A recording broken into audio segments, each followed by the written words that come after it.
Bayangkan jika suatu hari di tengah riuhnya kota Solo zaman kolonial, sebuah kendaraan misterius muncul, melaju tanpa kuda, membuat debu dan kehebohan di jalanan, sementara semua orang menatap takjub, bahkan ada yang ketakutan dan mengira ini kendaraan setan.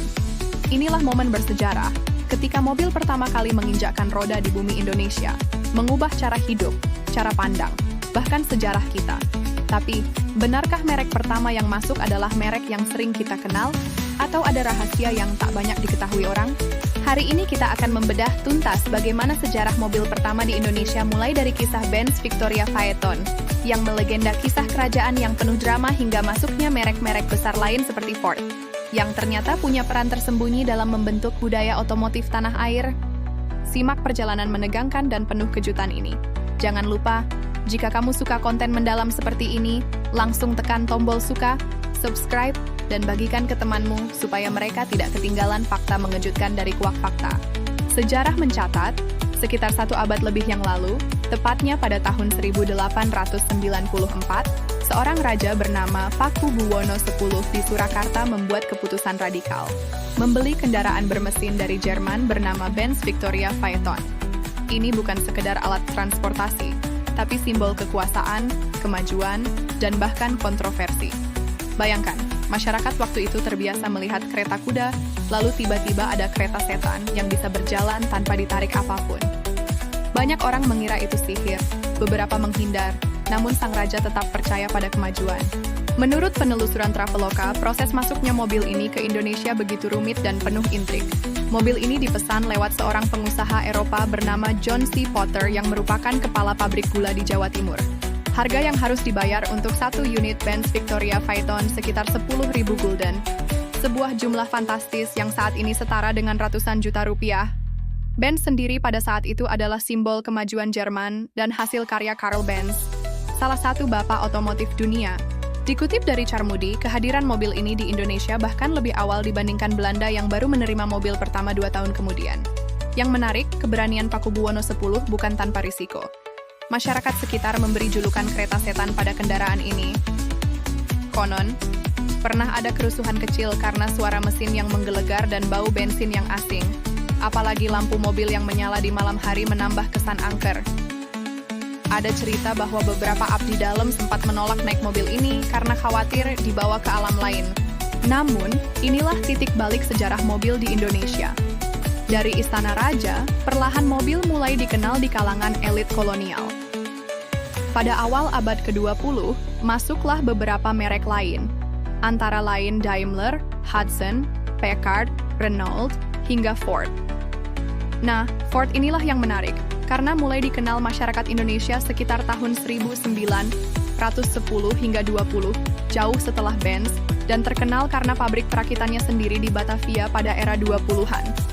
Model Ford T bahkan dirakit secara lokal untuk memenuhi kebutuhan pasar Hindia Belanda. Menurut laporan Okezone Otomotif, pabrik Ford di Batavia adalah salah satu fasilitas otomotif paling awal di Asia Tenggara, menandai awal era industri otomotif lokal. Pada dekade berikutnya, masuklah merek-merek Amerika lain seperti General Motors, yang membangun fasilitas perakitan di Tanjung Priok pada tahun 20-an. Mobil-mobil seperti Chevrolet, Buick, dan Cadillac ikut meramaikan jalanan Batavia dan kota besar lain. Tapi, tidak seperti Benz yang masuk sebagai simbol status kerajaan, Ford justru hadir sebagai solusi mobil murah untuk kalangan menengah Eropa dan elit bumi putra yang mulai mapan. Menurut Kompas Otomotif, kehadiran Ford membuat mobil makin populer di Indonesia, apalagi setelah teknik perakitan massal Ford membuat harganya lebih terjangkau. Satu fakta menarik, menurut sejarah dari Wikipedia dan berbagai catatan otomotif, industri otomotif Indonesia sempat hampir sepenuhnya dikuasai perusahaan asing hingga masa kemerdekaan. Hampir tidak ada merek nasional, dan semua kendaraan merupakan impor atau hasil rakitan dari pabrik luar negeri. Bahkan, pada masa pendudukan Jepang, banyak mobil Eropa yang diambil paksa dan diubah menjadi kendaraan militer atau dimusnahkan. Bicara tentang Benz Victoria Phaeton, mobil ini bukan hanya sekedar kendaraan pertama, tetapi juga legenda yang hilang.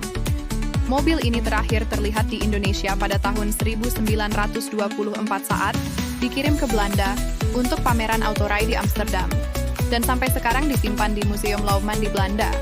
Menurut Carmudi, banyak kolektor otomotif Indonesia berusaha membelinya kembali, tapi belum pernah berhasil. Bayangkan, warisan sejarah negeri ini justru abadi di negeri orang. Tak banyak yang tahu, perkembangan otomotif Indonesia sejak saat itu sangat dipengaruhi kebijakan kolonial, perang, bahkan perubahan sosial. Di masa awal kemerdekaan, mobil menjadi barang mewah langka, hanya bisa dimiliki pejabat tinggi atau pengusaha besar. Industri otomotif nasional sendiri baru berkembang pesat di era 70-an setelah pemerintah membuka keran investasi asing dan memulai program mobil nasional. Tapi, akar sejarahnya tetap tak lepas dari keputusan seorang raja di Surakarta lebih dari 1 abad lalu.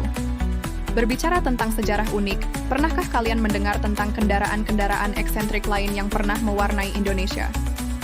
Menurut Tempo, pada era 30-an hingga 40-an, ada mobil listrik buatan lokal dari Bandung yang dikembangkan oleh insinyur Indonesia, walau akhirnya gagal bersaing dengan produk impor. Ada juga kisah Vespa dan motor-motor Eropa yang jadi simbol perlawanan anak muda pada rezim tertentu di era 50-an. Bahkan, pada dekade-dekade berikutnya muncul berbagai kebijakan unik, seperti larangan impor mobil bekas, pembatasan mobil berwarna hitam di masa Orde Baru, dan program-program mobil murah rakyat.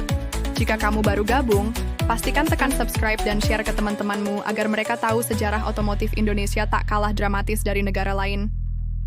Setiap zaman membawa cerita, dari jalanan berdebu Solo hingga kemacetan ibu kota hari ini.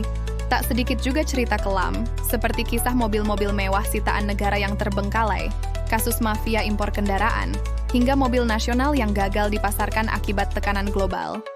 Salah satu kisah paling inspiratif adalah perjuangan insinyur dan pengusaha Indonesia dalam membangun merek lokal. Mungkin kalian pernah dengar Timor, Kancil, atau mobil SMK. Meski belum sesukses Toyota atau Honda, mereka tetap menjadi bagian penting sejarah otomotif tanah air. Ada banyak pro dan kontra soal kualitas, strategi bisnis, hingga masalah perizinan dan politik yang membayangi pengembangan mobil nasional. Namun, inisiatif ini tetap layak dihargai karena merefleksikan semangat mandiri bangsa. Dari sudut pandang sosial, kehadiran mobil juga membawa perubahan besar. Masyarakat Indonesia yang dulunya terbiasa berjalan kaki atau naik becak, perlahan mulai mengenal budaya berkendara dan segala dampaknya, baik positif maupun negatif. Menurut penelitian Kompasiana, peningkatan kepemilikan mobil di Indonesia berbanding lurus dengan pertumbuhan kelas menengah, perubahan gaya hidup, bahkan pergeseran nilai-nilai sosial. Mobil menjadi simbol status, kebebasan, sekaligus perdebatan abadi tentang kemacetan dan polusi. Kembali pada sejarah awal, tidak banyak yang tahu bahwa perjalanan mobil pertama di Indonesia juga diwarnai berbagai upaya adaptasi budaya. Menurut riset Tempo, awalnya para sopir dan pemilik mobil harus belajar khusus cara mengemudikan dan merawat kendaraan yang rumit dan berbeda dari kereta kuda. Bahkan ada cerita lucu. Beberapa raja dan pejabat kolonial sengaja mempekerjakan insinyur Eropa hanya untuk mengajarkan teknik perawatan mesin. Di masa kini, hal itu mungkin sudah terasa biasa, tapi pada zaman itu, mobil adalah sesuatu yang ajaib dan memerlukan ilmu tersendiri. Menariknya, setiap merek mobil yang masuk ke Indonesia punya cerita sendiri. Benz Victoria Phaeton, si pelopor, hadir sebagai lambang kemewahan dan teknologi.